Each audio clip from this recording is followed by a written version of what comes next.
बिस्मिल्लाहिर्रहमानिर्रहीम। अस्सलाम वालेकुम। आप देख रहे हैं अलिफ न्यूज़ और मैं हूं आपके साथ माजिद अली। शामिल करते हैं पाकिस्तान और दुनिया भर से ब्रेकिंग न्यूज़ हेडलाइंस। थाईलैंड और कंबोडिया के दरमियान नए तसादम ने ख़तरे की घंटी बजा दी। इस वक्त दुनिया एक नहायत ख़तरनाक और गैर यकीनी की सूरत हाल की जानब बढ़ती जा रही है।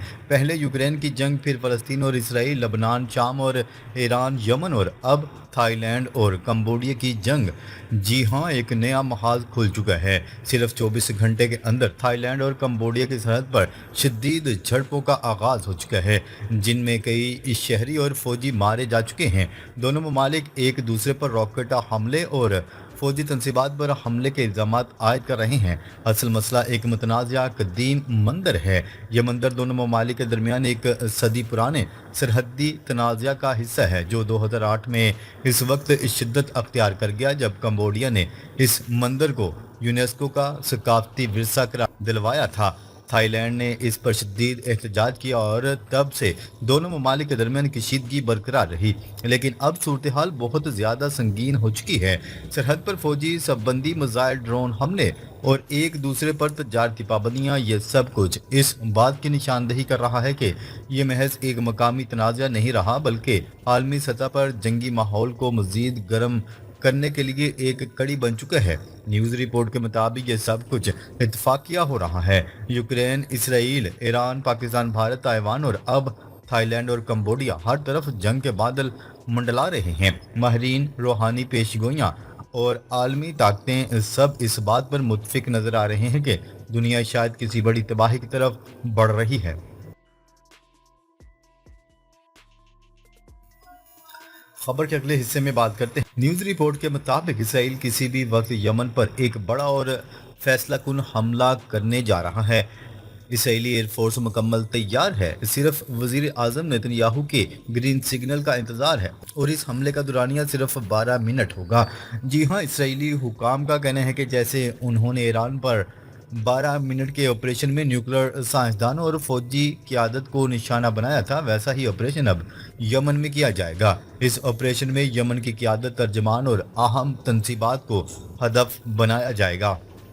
क्या रहे, यमन की जानिब से इसराइल पर मुसलसल मिसाइल और ड्रोन हमले हो रहे हैं। सिर्फ 2 दिन पहले बिन गोरियान एयरपोर्ट के करीब मिसाइल गिरा और इसराइल के दफाई निज़ाम मुसलसल नाकामी का शिकार नजर आ रहे हैं। इसराइल का दावा है कि यमन के पास रियल टाइम इंटेलिजेंस आ रही है और शुबा जाहिर किया जा रहा है कि यूरोप या किसी तीसरे मुल्क से मदद मिल रही है। यमन के हमले सिर्फ मकामी नौयत के नहीं, बल्कि इसराइली तजारती जहाज़ों, बहरी बेड़ों और खुफिया तनसीबात को निशाना बनाया जा रहा है। अब सूरत हाल ये है कि अमेरिका पर भी दबाव डाला जा रहा है कि वो इसराइल के साथ खड़ा हो, लेकिन अमेरिका की नेवी यमन के खिलाफ माजी में नाकाम रही है। यहाँ तक कि F-18 जैसे तैयारे समंदर में गिर चुके हैं और कई हमलों में अमेरिकी बहरी जहाज़ों को नुकसान उठाना पड़ा। उधर ईरान ने भी वाज़िया तौर पर कह दिया है कि वो हर मुमकिन जवाब देने के लिए तैयार बैठा है, जबकि कतर मुज़ाकरात से निकल चुका है और गजा में इसराइल का मुकम्मल टेक ओवर प्लान आखिरी मराहल में दाखिल हो चुका है।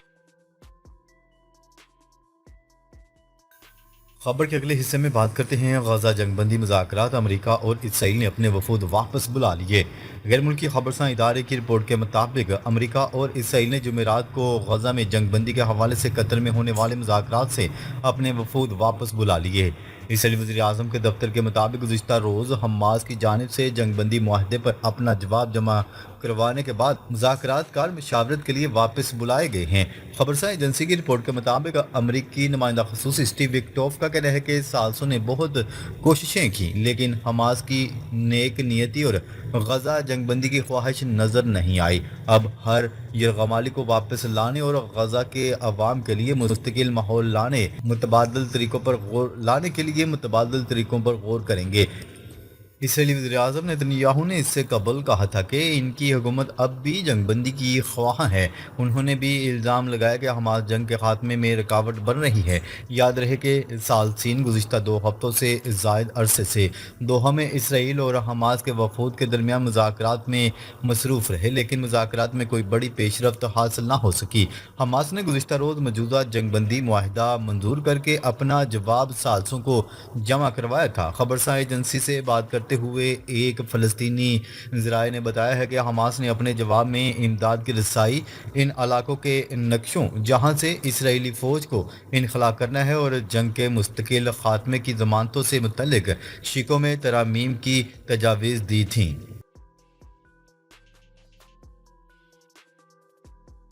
خبر کے اگلے حصے میں بات کرتے ہیں فرانس کا فلسطینی ریاست کو تسلیم کرنے کا اعلان۔ فرانسیسی صدر ایمانوئل میکرون نے اعلان کیا ہے کہ فرانس جلد فلسطینی ریاست کو تسلیم کرے گا۔ انہوں نے کہا ہے کہ مشرق وسطیٰ میں منصفانہ اور پائیدار امن کے لیے فرانس نے یہ فیصلہ کیا ہے تاکہ خطے میں جاری تنازع کو مستقل بنیادوں پر حل کیا جا سکے۔ صدر میکرون نے واضح کیا ہے کہ فلسطینی ریاست کو قبول کرنے کا باقاعدہ اعلان اقوام متحدہ کی جنرل اسمبلی کے ستمبر میں ہونے والے اجلاس میں کیا جائے گا۔ ان کا کہنا تھا کہ عالمی برادری کو فلسطینی عوام کے دیرینہ حق خود ارادیت کو تسلیم کرتے ہوئے دو ریاستی حل کی حمایت کرنا چاہیے۔ انہوں نے اس اقدام کو امن کے قیام کی جانب فیصلہ کن پیش رفت قرار دیا اور امید ظاہر کی کہ دیگر یورپی ممالک بھی اس حوالے سے عملی اقدامات اٹھائیں گے۔ خبر کے اگلے حصے میں بات کرتے ہیں امریکہ نے فرانسیسی صدر کا فلسطینی ریاست تسلیم کرنے کے اعلان کو سختی سے مسترد کر دیا۔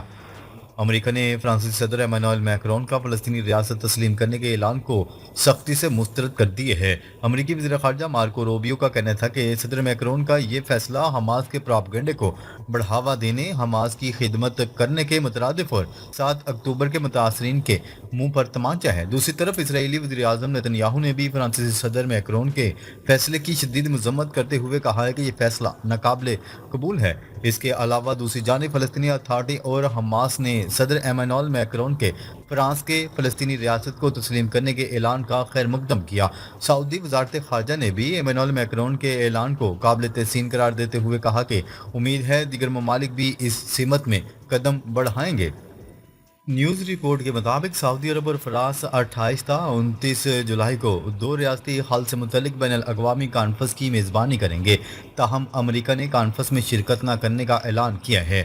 خبرساں ادارے AFP کی رپورٹ کے مطابق تقریباً 142 ممالک اب فلسطینی ریاست کے حمایت کر رہے ہیں۔ سعودی عرب نے تمام ممالک پر زور دیا ہے کہ وہ امن اور فلسطینی عوام کے حقوق کی حمایت میں سنجیدہ موقف اختیار کریں۔ خبر کے اگلے حصے میں بات کرتے ہیں اسٹار لنک سروس دنیا بھر میں متاثر، ایلن مسک کی معذرت۔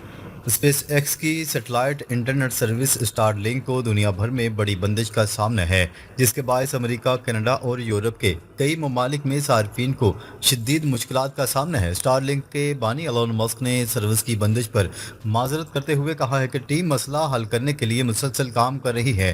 یہ ایک غیر متوقع تکنیکی خرابی ہے۔ کمپنی کا کہنا ہے کہ کمپنی خرابی کی جڑ تک پہنچنے کے لیے کوشاں ہیں تاکہ مستقبل میں ایسا دوبارہ نہ ہو سکے۔ انٹرنیٹ سروس کو جلد از جلد بحال کرنے کی کوششیں کی جا رہی ہیں اور صارفین سے تعاون کی اپیل کی گئی ہے۔ دنیا بھر میں لاکھوں صارفین سٹار لنک پر انحصار کرتے ہیں، خاص طور پر دور دراز کے علاقوں میں جہاں دیگر انٹرنیٹ ذرائع دستیاب نہیں۔